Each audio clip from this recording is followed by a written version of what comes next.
The huge meeting hall was filled with creatures from different worlds.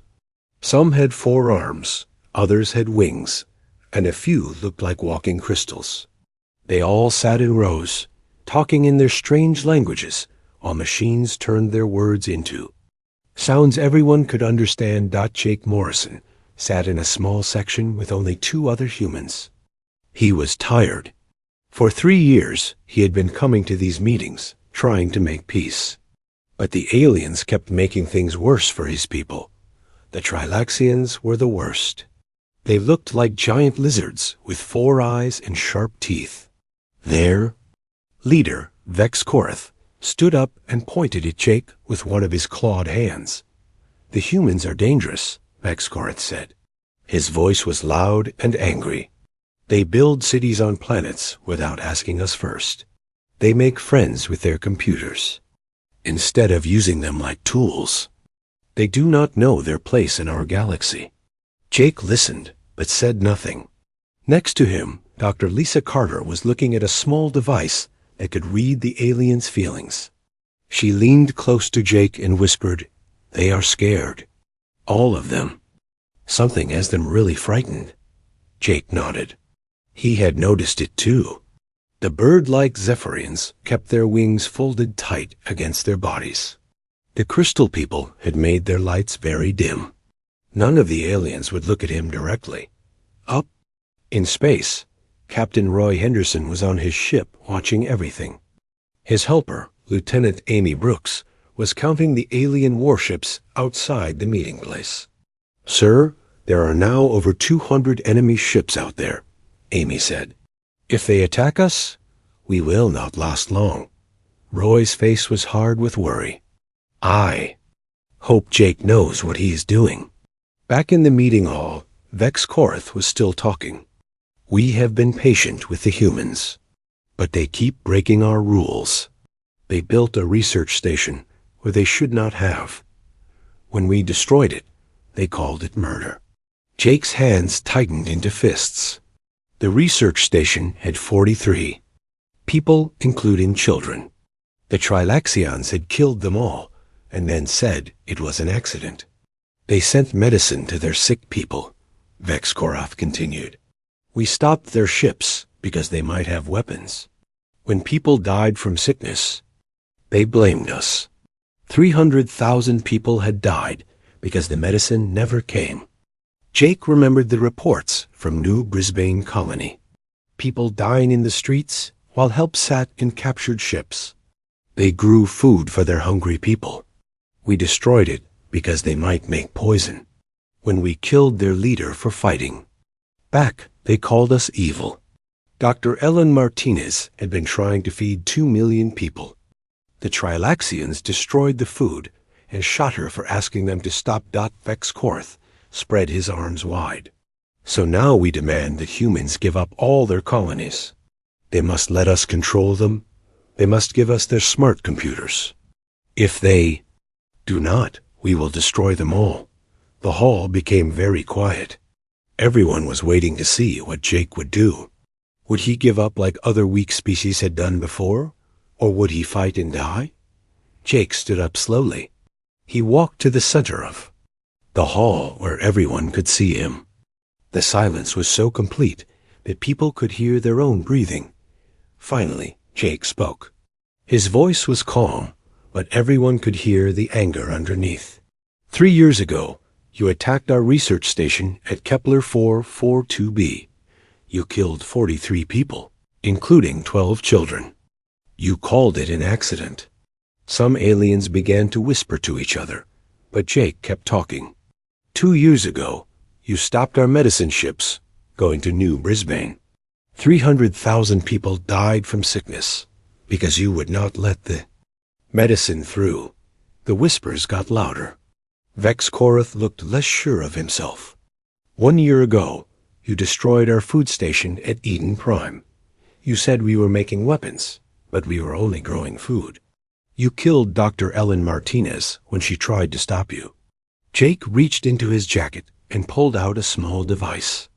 Dr. Carter's eyes went wide when she saw it. You think we are weak because we came here with only 1 ship. You think we are afraid because we have been trying to talk instead of fight. You think we do not understand how this galaxy works.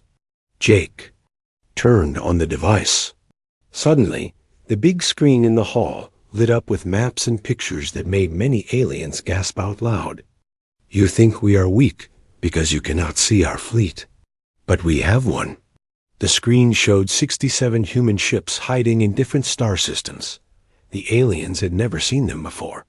You think we have been doing nothing while you hurt our people, but we have been watching and learning. New pictures appeared showing detailed information about Trilaxion military bases and weapons.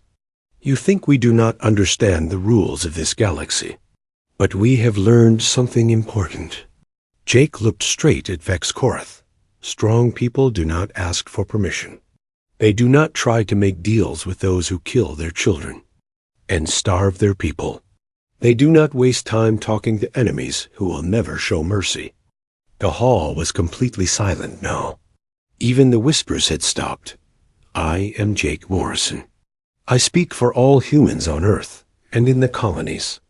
I say that we are now at war with the Trilaxian hegemony and everyone who helps them. The aliens erupted. In panic, some screamed, others ran for the exits. Alarms began to ring throughout the building. Jake continued speaking over the noise. This meeting place has chosen to support the murder of our people instead of justice. So humans are leaving this organization forever. His radio crackled with reports of human attacks, happening right now in 3 different star systems. Dr. Carter stared at Jake in shock. Jake, what have you done? Jake smiled, but it was not a happy smile. What I should have done 3 years ago, Lisa. I stopped pretending that monsters can be reasoned with. Outside, Captain Henderson received an urgent message. Sir Admiral, Sullivan's fleet just appeared in the Trilaxian home system. The war has begun. As aliens continued to run in panic and alarms filled the air, Jake Morrison stood calmly in the center of the chaos. For 3 years, he had tried to make peace. He had offered compromises, made deals, and begged for mercy.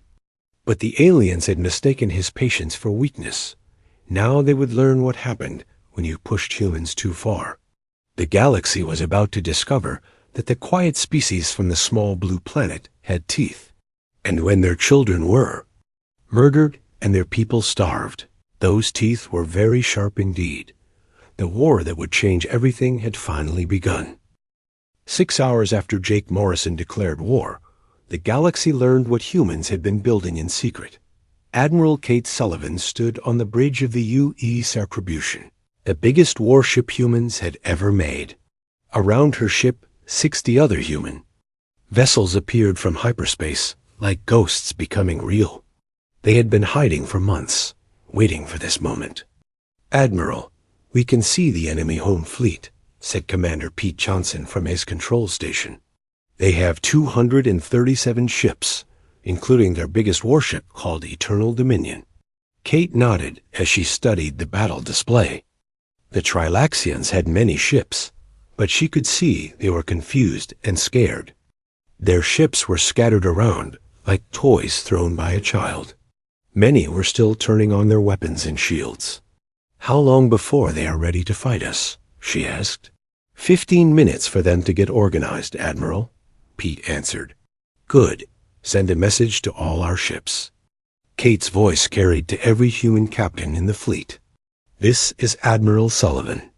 Today we answer for 3 years of murdered children, starved colonies, and broken promises. Today we show the galaxy what happens when you think human kindness means human weakness. On the heavy cruiser U's Vengeance, Captain Danny Walsh watched his ship's computer friend, Aria, work with other computer friends across the fleet. The Trilaxians had always said that computer friends were wrong and evil. They thought computers should be slaves, not partners. They were about to learn why that thinking would kill them. Aria, what do you think about their battle plan? Danny asked. The computer's voice sounded almost excited. Captain, the enemy fleet follows old-style command rules. If we destroy their command ships first, the rest will not know what to do. Sounds like a good plan. Work with the other computer friends and pick the best targets. Far away on the moon Corvax Prime, Trilaxian Fleet Commander Vex Thorol was getting reports that made no sense. "How many human ships did you say?" he asked his communications officer with all 4 eyes wide. "First count shows 74 ships, Commander, but their jamming technology makes it hard to count. There might be more." Vex Thorol could not believe it. Their spy reports said humans only had 20 fighting ships. Where did they come from?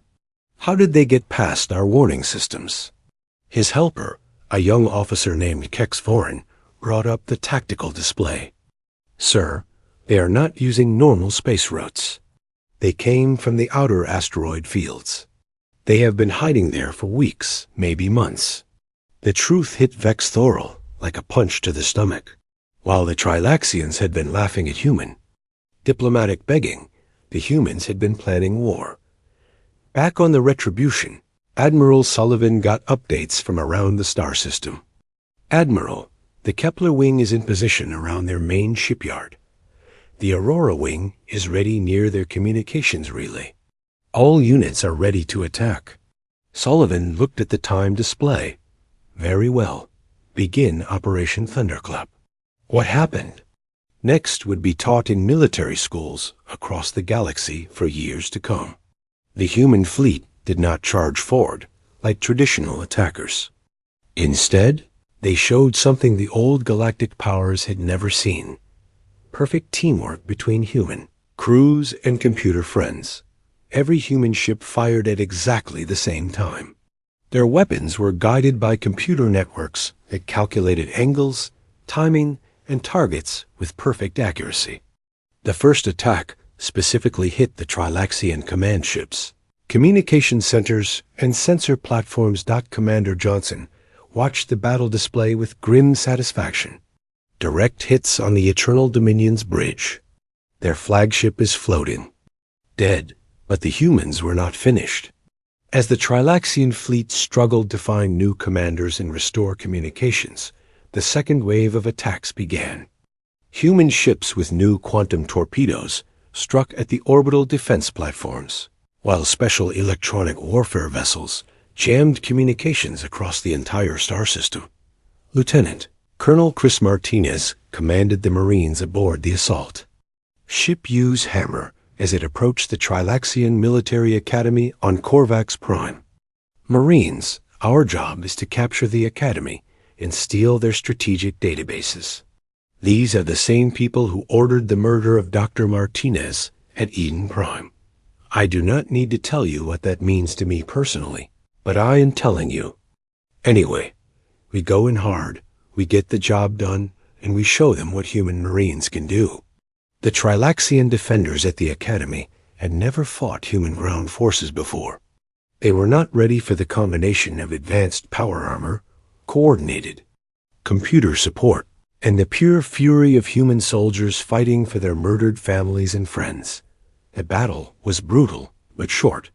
Human Marines moved through the Academy like a storm, their armor protecting them from Trilaxian weapons, while their own guns cut through enemy defenses. The defenders had expected slow, careful attackers who would follow the old rules of war. Instead, they faced humans who fought with controlled rage and perfect coordination. Within 4 hours of Admiral Sullivan's attack beginning, the Trilaxian home system belonged to humans. The famous Hegemony fleet was scattered and broken, their command structure destroyed, and their most important military bases were occupied by human forces. But the most important moment came when Admiral Sullivan received a communication from the surviving Trilaxian commanders. "Human Admiral," the translated voice carried shock and fear. "We surrender. We accept defeat and ask for terms." Sullivan's response was broadcast not just to the Trilaxian survivors, but to every species in the galaxy that had monitoring stations in the system. "Commander, you seem confused. This is not a battle where you can surrender and go back to how things were. This is a war that you started by murdering our civilians. Your surrender is noted and rejected. You wanted to see human aggression? You are going to get a complete education in it. As more human ships continued to arrive in the system, the galaxy began to understand that something basic had changed. The young species that everyone had dismissed as primitives had just destroyed the most powerful military force in the galaxy in a single day, and they were just getting started. The news traveled fast through galactic communication networks. Species that had been under Trilaxian control for decades began to whisper about rebellion. Military commanders across the galaxy began to reassess their assumptions about human capabilities. And in the halls of power on dozens of worlds, leaders began to wonder if they had backed the wrong side. Admiral Sullivan stood on the bridge of her flagship, now orbiting the conquered Trilaxian homeworld, and opened communications with Earth. President Carter, this is Admiral Sullivan. Phase 1 is complete. The hegemony home fleet is destroyed, their command structure is eliminated, and their core systems are under our control. The response from Earth was immediate. Excellent work, Admiral. What are your casualties? Light, ma'am. 17 ships damaged, 3 destroyed, 412 killed, 800 wounded. The computer coordination made the difference. And Trilaxian casualties? Sullivan's voice grew quiet.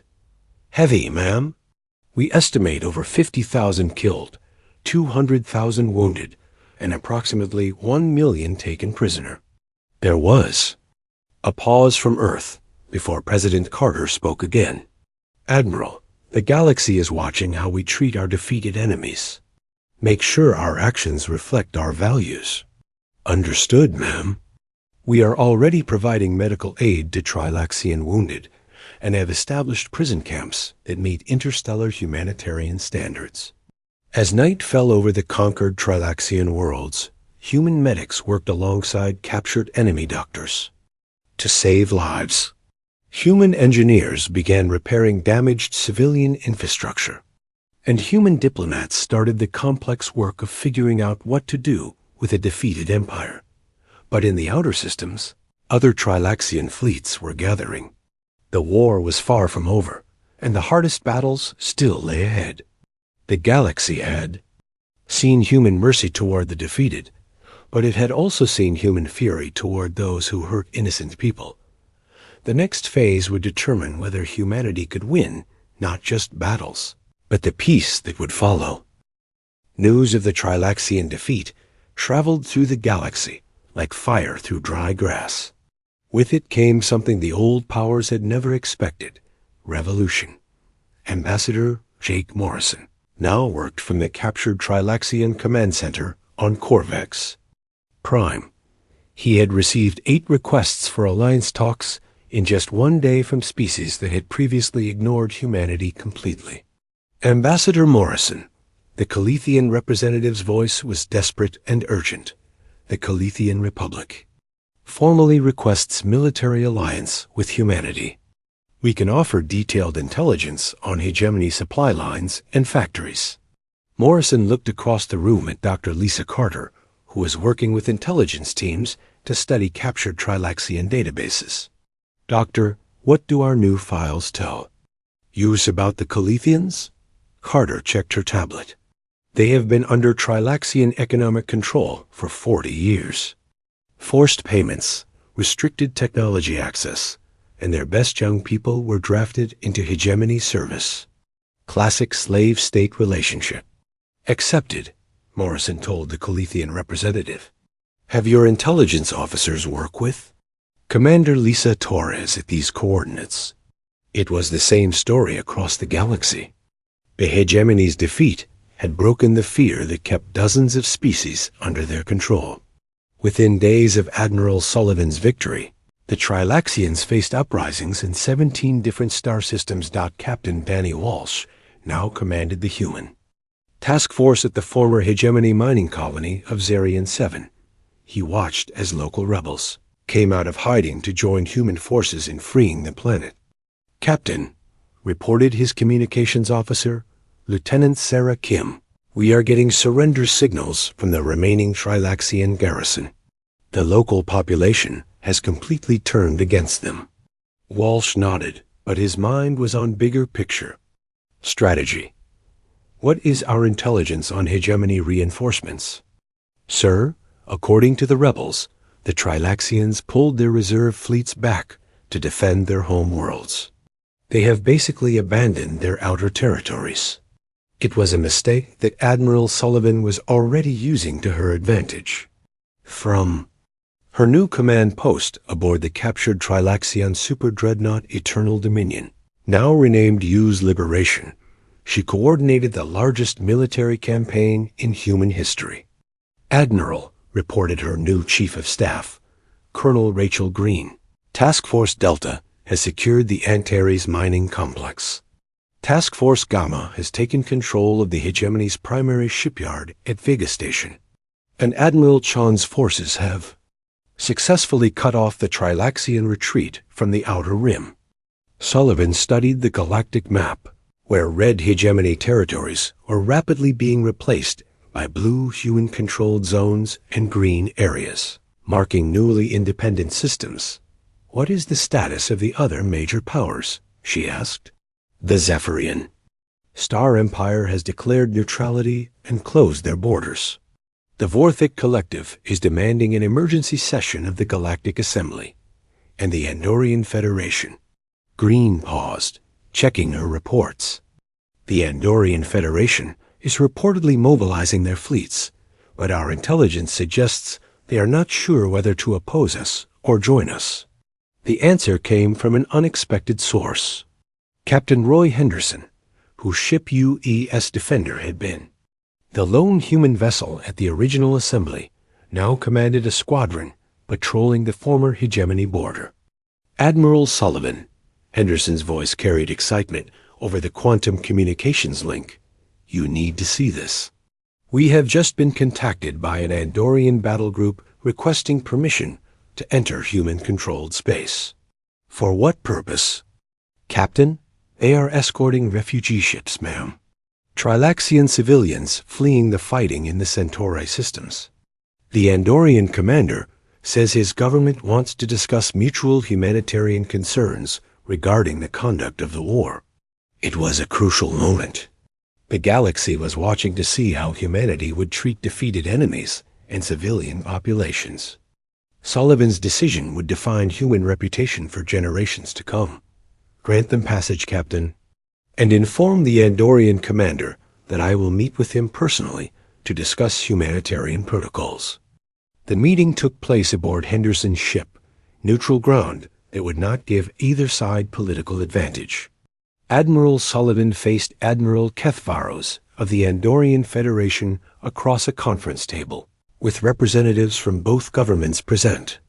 "Admiral Sullivan," Kethvaros began, his translator making his formal tone clear, "the Andorian Federation acknowledges the legitimate complaints that led humanity to war.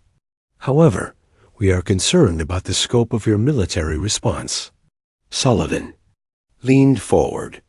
"Admiral, with respect, where was Andorian concern when Trilaxian forces were murdering human civilians? Where was this humanitarian interest when they were starving our colonies?" "You are correct that we failed to act when we should have," Kethvaros admitted. "But now we have the opportunity to ensure this conflict does not spread further." Dr. Carter, now serving as Morrison's deputy for diplomatic affairs, spoke up. "What exactly is the Federation proposing?" "A negotiated settlement. The hegemony's power is broken, their military defeated. Continued warfare serves no purpose except revenge." Sullivan's response surprised the Andorian delegation. "Admiral, you misunderstand our objectives. This war is not about revenge. It is about justice. And justice means ensuring that what happened to humanity never happens to any other species again." She activated a holographic display showing the captured Trilaxian databases. "Do you know what we found in their records? Plans to do to the Calethians what they did to us." orders to strip mine Zephyrian sacred worlds, proposals to enslave entire populations for genetic experiments. The Andorian admiral's expression shifted as he reviewed the data. This ... This is extensive. The Trilaxian hegemony was not just our enemy, Admiral. They were a cancer in this galaxy, and we are going to cut it out completely. Sullivan's next words defined humanity's post-war policy, but we are not interested in replacing their empire with our own. Every species we liberate gets to choose their own government, their own future. We are not conquering the galaxy, Admiral. We are liberating it. The meeting ended with the Andorian Federation agreeing to coordinate humanitarian efforts with human forces. But more importantly, it established the principle that would guide humanity's conduct throughout the war. Liberation, not conquest, not as. News of the humanitarian accord spread. Something unprecedented happened. Species that had never cooperated began working together to rebuild their shattered worlds. The Calithian Republic shared agricultural technology with the Zarian rebels. The Vorthic Collective provided crystal technology to help rebuild communication. Networks. But the cooperation went deeper than just technology. On the liberated world of Kepler Station, human doctors worked alongside Zephyrian healers to treat wounded refugees. Former Trilaxian slaves helped human engineers repair damaged infrastructure. Children from 6 different species played together in refugee camps while their parents planned new governments. Ambassador Morrison, watching reports of these unprecedented cooperation efforts, realized that humanity had accomplished something beyond military victory. They had given the galaxy hope for a future where might did not automatically make right. The transformation was remarkable. Worlds that had been silent under Trilaxian oppression suddenly burst with activity. New governments formed. Trade agreements were signed between former enemies, and for the first time in centuries, smaller species had a voice in galactic affairs. But the war was not over yet. Deep in the Trilaxian core worlds, the hegemony's remaining leadership was planning their final desperate move. Intelligence reports spoke of something called the Genesis Protocol, a weapon so terrible that even the Trilaxians had hesitated to build it. Admiral Sullivan read the reports with growing concern. If the intelligence was correct, the surviving Trilaxian leadership had decided that if they could not rule the galaxy, they would destroy it instead. Admiral, Colonel Green reported, our deep space scouts have detected massive energy buildups in the 3 remaining hegemony core systems. Whatever they are planning, it is big. Sullivan studied the tactical displays showing the final Trilaxian strongholds. They were heavily fortified, protected by the last of the hegemony fleet and planetary defense systems that had taken centuries to build.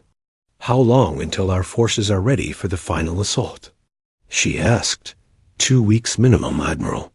But intelligence suggests they might activate whatever they are building before then. The race was on. Humanity had won the war, liberated dozens of worlds, and created a new galactic alliance based on cooperation rather than domination. But now they faced their greatest challenge yet, stopping a defeated enemy from taking the entire galaxy down with them. The final battle would determine not just who won the war, but whether there would be a galaxy left to win. 6 months after the war began, the Trilaxian hegemony was reduced to 3 heavily defended core systems. But what remained of their leadership had decided that if they could not rule the galaxy, no one could. Admiral Kate Sullivan received the intelligence report while aboard the UES Liberation, now flagship of the largest multi-species fleet in galactic history.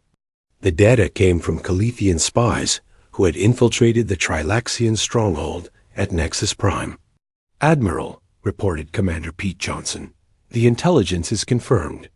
The Trilaxians are preparing to activate something called the Genesis Protocol. Dr. Lisa Carter, now serving as Chief Science Advisor to the human fleet, looked up from her analysis with horror. "Kate, I have been reviewing the captured technical data. Genesis Protocol is not a weapon. It is a doomsday device.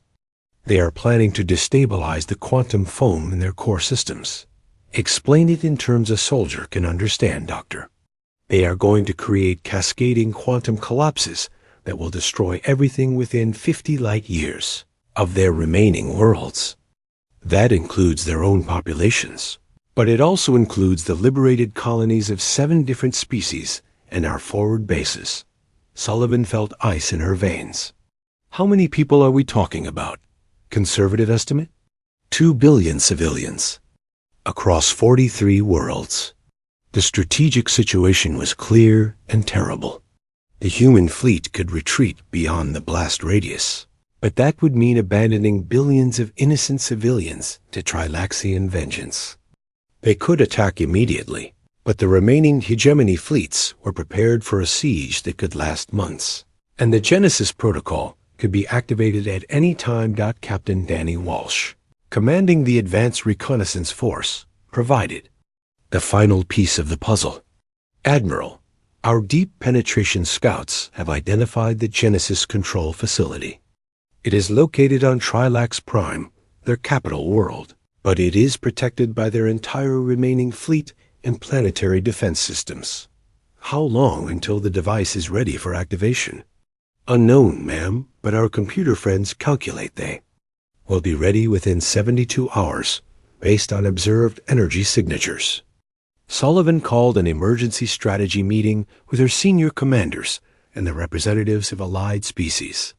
The conference room aboard the Liberation contained humans, Calethians, Xerians, and even several Andorian observers. "Options?" Sullivan asked simply. Colonel Chris Martinez, now commanding the 1st Human Marine Division, spoke first. "A direct assault is possible, but casualties will be enormous. We are talking about fighting through 3 separate fleet defensive lines and then conducting a planetary assault against prepared positions." Admiral Kethvaros of the Andorian Federation offered an alternative. The Andorian fleet could provide a diversion, drawing off some of their defensive forces. It was Captain Roy Henderson who proposed the desperate solution that would define the war's end. "Admiral, what if we do not try to fight through their defenses?" All eyes turned to him as he activated a holographic display of the Trilax system. The Genesis facility is powered by their planet's core tap. If we could overload that system, Dr. Carter caught on immediately. The planet's own power grid becomes the weapon. But Roy, that would mean the complete destruction of Trilax Prime, yes. But it would also prevent the Genesis Protocol from taking out 50 other worlds. The moral weight of the decision settled on the room like a physical presence. They were discussing the deliberate destruction of a planet containing over 3 billion Trilaxians, most of them civilians who had no voice in their leadership's mad decision. Commander Lisa Torres, representing the Liberated Species Alliance, broke the silence. "Admiral, my people have lived under Trilaxian domination for 40 years. I have seen what they do to civilians who resist. If we let them activate Genesis Protocol, they will murder billions of innocents just to spite us." Sullivan looked around the room at the faces of people from a dozen different worlds, all looking to humanity for leadership in this impossible moment. "There is a third option," she said finally. "We offer them one last chance to surrender. Full evacuation of their civilian population to neutral worlds. War crimes tribunals for their leadership, but no genocide."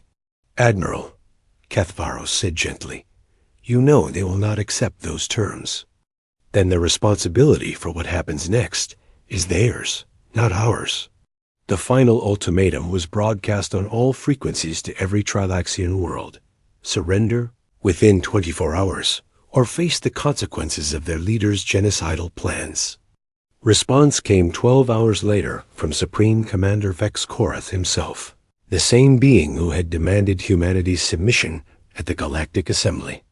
"Humans," his voice carried unhinged hatred, You have destroyed our empire, scattered our fleets, and humiliated our people. If we cannot rule, then the galaxy will burn with us. Genesis Protocol will activate in 36 hours. Sullivan closed, her eyes feeling the weight of galactic history settling on her shoulders. When she opened them, her voice was steady. Execute Operation Prometheus. All civilian populations in the danger zone are to be evacuated immediately. Any Trilaxian civilian who wants to surrender will be protected. But the Genesis facility must be destroyed. What followed was the most complex military operation in galactic history. While human and allied fleets engaged the Trilaxian defenders in massive space battles, specially equipped ships raced against time to evacuate civilians from dozens of worlds. The space battles were unlike anything seen before. Trilaxian defenders, knowing they were fighting their last battle, fought with desperate fury. Human and allied forces, knowing that billions of lives hung in the balance, pressed forward despite terrible losses.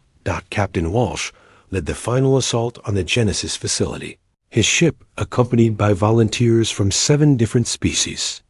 The battle for Trilax Prime lasted 18 hours and cost the lives of thousands of brave soldiers.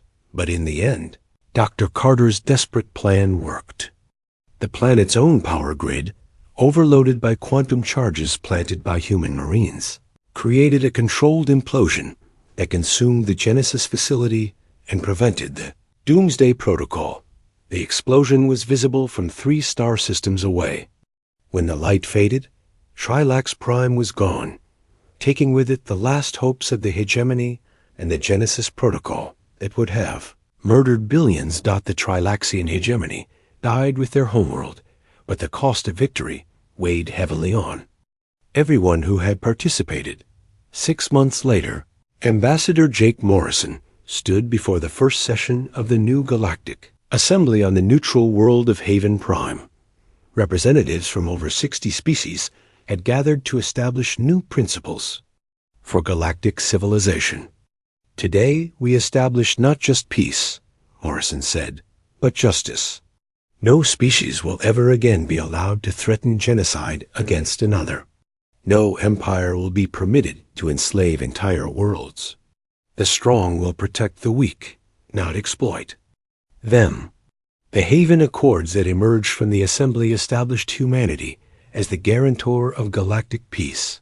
But more importantly, they created the first truly democratic interstellar government in galactic history.